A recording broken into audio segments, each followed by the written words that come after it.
Bonjour, bienvenue dans l'antre. Pour cette première vidéo, on voudrait vous proposer 6 jeux qu'on a sélectionnés pour l'été.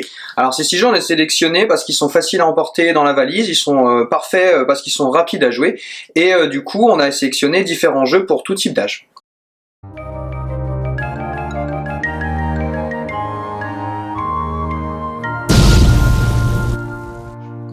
On commence tout de suite avec le jeu pour les enfants.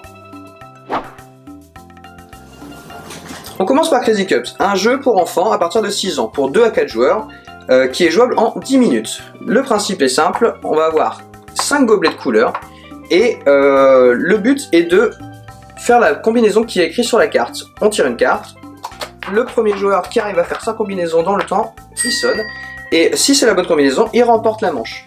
On va faire plusieurs manches et c'est celui qui remporte le plus de cartes qui a gagné. C'est un jeu très rapide, facile pour les enfants, il n'y a aucun texte, et qui se joue très rapidement, qui peut être joué dans le sable avec les petits gobelets.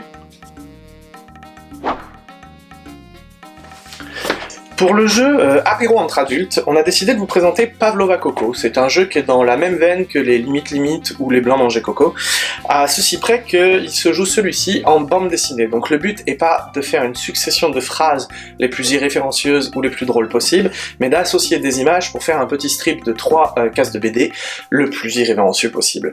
Donc ça marche toujours sur le même principe que ces jeux-là, c'est-à-dire qu'un des joueurs va mettre une première carte qui va initier l'histoire, et les autres joueurs vont devoir placer 2 cartes supplémentaires pour compléter l'histoire et la rendre la plus drôle ou la plus choquante possible.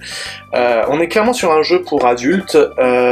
Typiquement, je vais vous donner 2 exemples de cartes. Je couche avec ta femme depuis 6 mois, ou d'après cet arbre généalogique, tu es mon cousin, mon oncle et mon fils. Donc c'est clairement pas un jeu pour les plus jeunes. Par contre, c'est très bien pour mettre l'ambiance en fin de journée, au moment de l'apéro, avant de démarrer une soirée plutôt sympa. Alors on continue avec l'Ambition des Rois, qui est un jeu un peu plus expert, de stratégie, et destiné à uniquement 2 joueurs. Donc le but est simple, on va avoir un système de attaquant-défenseur. Chaque joueur va avoir la même main d'aventurier, donc une main composée de voleurs, de chevaliers, de barons, de peintres, et chaque carte va avoir un effet particulier pour pouvoir gagner des ressources.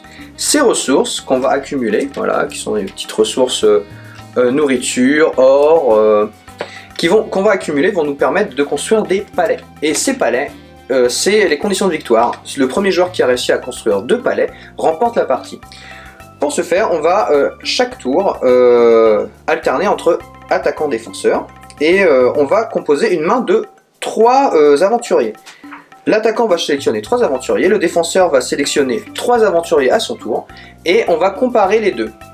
Bien sûr, face cachée en premier lieu, et on va comparer les deux. Si le défenseur a mis les mêmes cartes que l'attaquant, l'effet va s'annuler, ça veut dire qu'on pourra pas, l'attaquant ne pourra pas utiliser les bonus de ses attaquants. C'est comme ça qu'on peut contrer l'attaque. Une fois, si les attaquants passent, on va faire les effets sur les différentes cartes qui vont nous rapporter des ressources, ou par exemple avec la voleuse qui va permettre de voler une ressource à l'adversaire. Et on va au fur et à mesure essayer de trouver la meilleure stratégie pour accumuler des ressources, pour acheter des différentes cartes qui vont être sur une phase de marché. On va pouvoir acheter des personnages, des lieux qui vont nous rapporter des ressources en plus à chaque début de tour. Et au fur et à mesure, on va composer toutes ces cartes pour pouvoir accumuler des ressources et acheter nos palais. Le petit plus, on va pouvoir faire évoluer, monter de niveau nos personnages pour qu'ils soient encore plus forts, et qui nous rapporte encore plus de ressources. Donc c'est un jeu d'anticipation qui va nous permettre d'accumuler des ressources pour pouvoir construire les palais le plus rapidement possible avant l'adversaire. Pour le jeu entre potes, on a décidé de vous présenter Oui Seigneur des Ténèbres, qui est un jeu d'improvisation qui se joue entre 4 et 6 joueurs, et une partie dure environ 20 minutes. Dans ce jeu, l'un des joueurs va jouer un génie du mal, le Seigneur des Ténèbres, qui a donné une mission à ses mignons, et les mignons ont lamentablement échoué leur mission. Il va donc falloir que ces fameux serviteurs expliquent et se justifient auprès de leur maître pourquoi ils ont échoué. Pour ce faire, ils utilisent des cartes qui représentent soit des lieux, comme par exemple ici on a le manoir sinistre, des monstres, comme si le monstre le plus monstrueux, des événements, par exemple là la neige s'est mise à tomber, d'autres personnages, ici c'est la femme chat, ou des objets, ici l'épée soluble dans l'eau. Ils vont devoir utiliser ces événements accompagnées de cartes actions, dont le but est d'essayer en fait de faire porter la faute sur les autres. Par exemple, cette carte-là permet de faire porter la faute sur un voisin de gauche ou de droite, donc on pourrait très bien dire: je m'apprêtais à récupérer l'objet que vous avez décidé de nous demander de collecter, au Seigneur des Ténèbres, quand tout à coup, mon voisin de droite s'est retrouvé avec son épée soluble dans l'eau, et il était du coup impossible d'attaquer les orques pour récupérer l'objet, et c'est bien et bien de sa faute, parce qu'il est parti avec un matériel défaillant. Donc on va essayer comme ça, de faire passer toutes les excuses sur le dos des autres, pour essayer de les faire accuser à notre place. C'est un jeu purement d'impro, parce qu'on va utiliser les cartes qu'on a dans la main, et en fait, au bout d'un moment, il arrivera l'instant où quelqu'un n'arrivera plus à improviser ou pas de manière convaincante, et c'est à ce moment-là que le joueur qui joue le Seigneur des Ténèbres décidera de lui donner un regard noir. Donc un regard noir, c'est en gros exprimer le scepticisme du Seigneur des Ténèbres, à se dire: ton excuse, elle pue un peu et j'y crois pas trop. Au bout de 3 regards noirs reçus par le même joueur, il a perdu la partie, et donc du coup les autres serviteurs, eux, ont gagné. Donc oui, Seigneur des Ténèbres, c'est un jeu d'impro entre potes, ça marche super bien si vous êtes plutôt détendu et prêt à jouer le rôle d'un mignon ou du Seigneur des Ténèbres, et vraiment à vous mettre dans le rôle du personnage. Ça se joue entre 4 et 6 joueurs, et ça dure, comme je l'ai dit, entre 20 et 30 minutes. Pour le jeu en famille, on a choisi de vous montrer Galerapagos, qui est un jeu de coop, mais pas trop, parce que vous allez devoir avancer tous ensemble, mais inévitablement, au bout d'un moment du jeu, vous allez devoir commencer à vous sacrifier les uns les autres, sans quoi il est impossible de gagner. Alors très clairement, ce jeu, en gros, vous imaginez Koh-Lanta, vous avez tous échoué sur une île déserte. Une tempête approche, on sait qu'elle n'arrivera pas avant le 6e tour, on ne sait pas exactement quand après, mais vous avez 5 tours tranquilles où pour sûr la tempête n'arrivera pas. Et en fait pendant ces tours, vous allez devoir essayer à la fois de récolter de la nourriture, de l'eau, puisqu'à chaque fin de journée il faut boire et manger pour chacun des personnages encore en vie dans le jeu, et également construire un radeau par personnage pour essayer de s'échapper du jeu. Ce qui va nécessiter d'aller récolter du bois, donc il faut à la fois récolter du bois, récolter de l'eau, récolter de la nourriture, et parfois même fouiller l'épave de votre bateau pour y trouver, pourquoi pas, des objets utiles. On se rend donc très bien compte qu'on ne peut pas réussir à faire tout ça tout seul, et qu'il va falloir travailler main dans la main avec les autres joueurs pour réussir à faire avancer au plus vite le gain de ressources pour s'échapper de l'île. Pour s'échapper, vous devez avoir autant de ressources de nourriture et d'eau qu'il y a de joueurs multipliés par 2, parce qu'en gros on considère qu'il vous en faut pour la journée où vous échappez, et la journée du voyage. Donc si par exemple vous êtes 5 joueurs, il vous faut 10 ressources d'eau, 10 ressources de nourriture pour pouvoir vous échapper.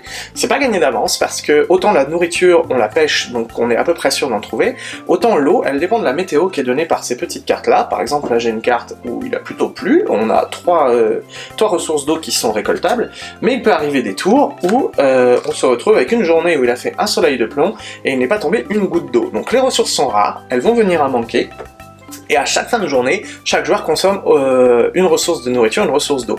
Donc on va vite se rendre compte que c'est difficile d'accumuler les ressources en quantité suffisante pour fuir l'île, et que chaque joueur finalement peut à la fois être une force, puisqu'il nous aide à récolter des ressources, mais également un boulet, parce qu'en fin de journée, il boit et il mange.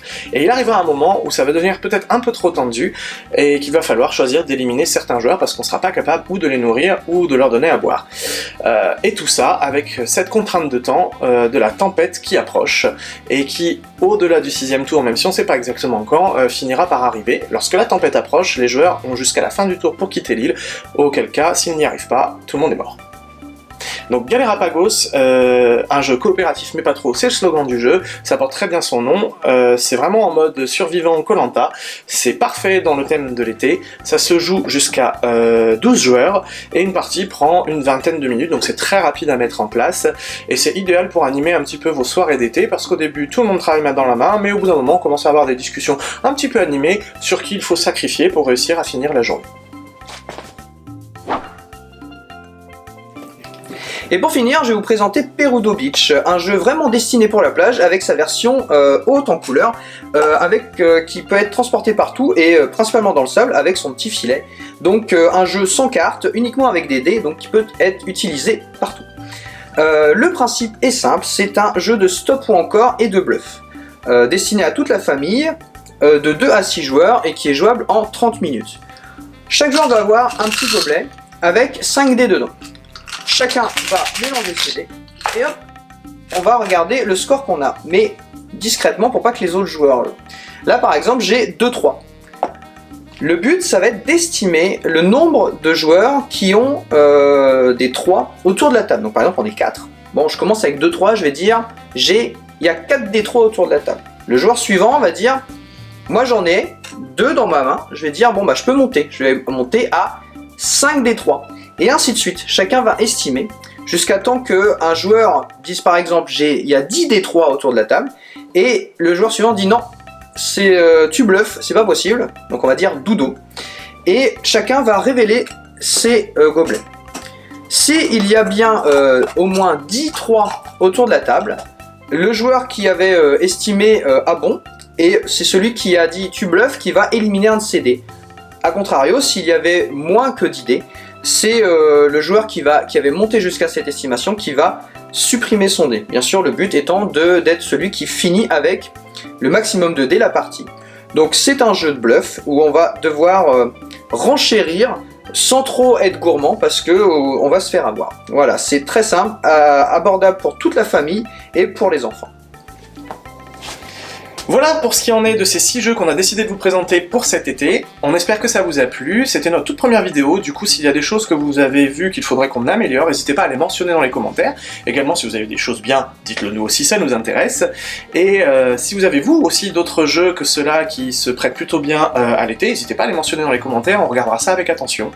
Et du coup si ça vous a plu, n'hésitez pas à vous abonner, à lâcher un pouce bleu, et on se retrouve à la rentrée pour une nouvelle vidéo dans l'entrepôt. À bientôt. À bientôt.